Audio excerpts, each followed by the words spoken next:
I would have thought that was the approach that Donovan would have taken with me being out, those 2 playoff games. He's been politically correct all his life. You know what I mean? But when it came to me, for some odd reason, maybe he don't like you, dog. Yeah, like I said, that's what I took from it. Is that what is it against? What is it about me that you dislike? What do you think it was? I don't know. And if you're going to get mad at anybody, why not get mad at the media for asking you that question? But you've been politically correct every other answer. Why not be politically correct when it came to me about, whether I was going to play or not? He could have found a number of ways to answer about me not, being, not being available to play in the Super Bowl. Why do you think he started taking shots at you now? That was like last month. A couple of weeks ago. Honestly, I don't know. Mm-hmm. And so for me, like I said, I thought it was dead. I thought it was done. I've seen him a few times.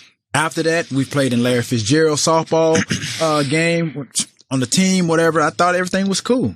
But at the end of the day, like I said, when you're trying to stay relevant for whatever reason, and as I mentioned to you earlier, I've never been had any off the field problems, any issues. For him, the league, the team, guys have put him in such high regard. Who's had the most off the field issues? How many DUIs have he had? How many sexual assault situations? Me too. Yeah. That's what I'm saying. You call Me Too's? Yeah, he's on that list, bro. So again, really, I've always, like I said, bro. I appreciate the question about accountability, bro. I've always been accountable for what I've done, and even when people have accused me of things that I haven't done, like I said, I'm always going to defend my character. And the reputation is what people think of you. And like for me and my character, I'm proud of who I am. I'm proud of who my grandmother raised. And so after all of that, if I'm such the bad person that the media has portrayed me to be all the years, you would think that it would translate or transfer to post football. So you and Donovan never had a meal together? Y'all never had any type of relationship? After he cursing me out in the huddle, bro, I canceled all of that. Really? It would be like I said, you don't know, we teammates or whatever. Yes. And I'm in the huddle and I don't throw. You're me. I'm Donovan. You come to me like, T, I was open on this play. I don't want no fucking soup. We don't. Right. So I'm gonna give you the scenario. So we don't work on this play. I think it was the Browns or the Giants. I can't remember who it was, but we ran this particular play. I'm number one in the progression. The play worked to a T in practice. We didn't even have to tell that. Sometimes they'll scheme and tell the defense what to do, but we didn't even have to do that just because the play was so potent. Did it in practice a number of times, did it in the game, and worked to a T. Everybody knew the play was coming up. I ran the route, ran to the sideline, the defender bit, I'm up the sideline, I'm wide open. He doesn't even throw the ball. So before I even just judge anything, I come back to the huddle because I didn't see what was going on. So I'm thinking, okay, maybe he got flushed out the pocket or whatever the case may be. I said, dude, I was wide open. Because when I came out of my route. What was your tone when you said that? Yeah, I don't think you said, dude, I was wide open. That's the question. No, first, exactly. And I'm glad you asked that. My tone wasn't demonstrative. Nothing. It was no different than any other time. I was like, dude, I was wide open. It was just me talking to him. No profanity, no nothing? No. Dude, he looked at me and told me, shut the fuck up. After that, bro, so I could have addressed it in the huddle, but we were during the game. I said, no, I'm gonna chill out.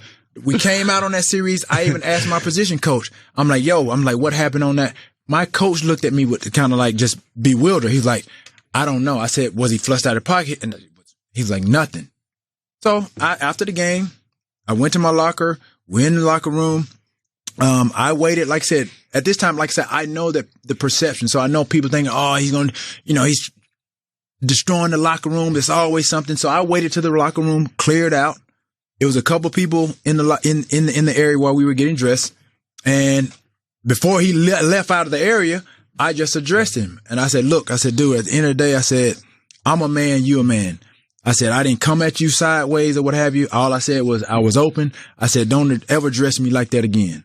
And so from that point on, did he say something back to you right there though? You believe that? Did he respond? Like when you said that, did he respond back? I can't remember what his response was, but he looked at me, addressed it or whatever. But at that point, I was like, bro, I just couldn't take the disrespect. Because if you look at it from a quarterback position, right, when that happened, if he would have addressed it, he should have been like, well, look, something happened on that play, which he was frustrated, and he took out his frustration on you during the moment. Right, but you would have took that as an apology, but you're saying that never happened. That never happened. Okay. But and the thing is, I already asked the coaches what had happened. They had a bird's eye view. Yeah. I mean, something could have happened, though. Right, something could have happened. Exactly. But they're watching again. I know my coach is not going to lie to me. I asked him, I said, well, what happened on the route? He's like, I don't know. I said, was he first flushed out of the pocket? And no, there was no reason for him not to throw the ball.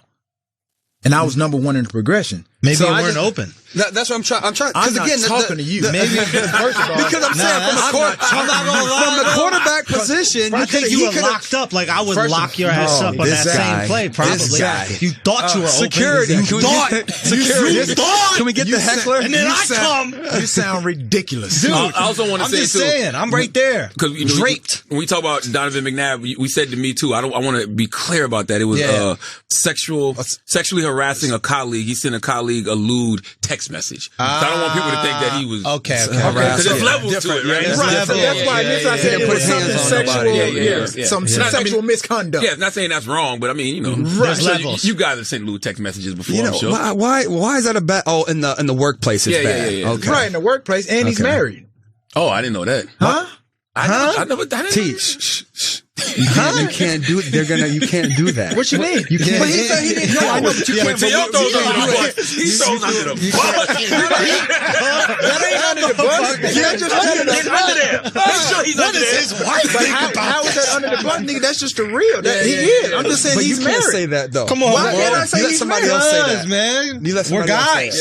At the end of the time, yeah, that's bro code, right? It's bro code, he bro code too. Cussing me out. That's bro code. No, bro code is you gotta curse somebody out. It is what it is. On the football field, shut the fuck up is kind of appropriate. Yeah. I'm sure you told somebody shut the fuck up. No, I would never. No, I was a great teammate. No, I've never done that, bro. That's the thing. Your perception is, again, because of media portrayal, you would think that I would say something like that. I would definitely think you would say something like that. Right, but I've never. But be real. Okay, but no. Now, you saying throw me the effing ball would be the same thing as him saying shut the F up. How they gonna throw you the ball if I'm here? But I never told him that. I get that. But just being real, like perception wise, you would think that, but you know me and you've been around me, and I'm not going to say anything like that. That's the thing. You seem like you got a different level of discipline, though. I mean, I can tell just by the way you work out. That's just how, bro. I've never been given anything. Yeah. Like growing up in Alexander City, Alabama, and seeing guys that were better than I was, not playing, sitting on the bench. That's football, basketball. Not, I was running track.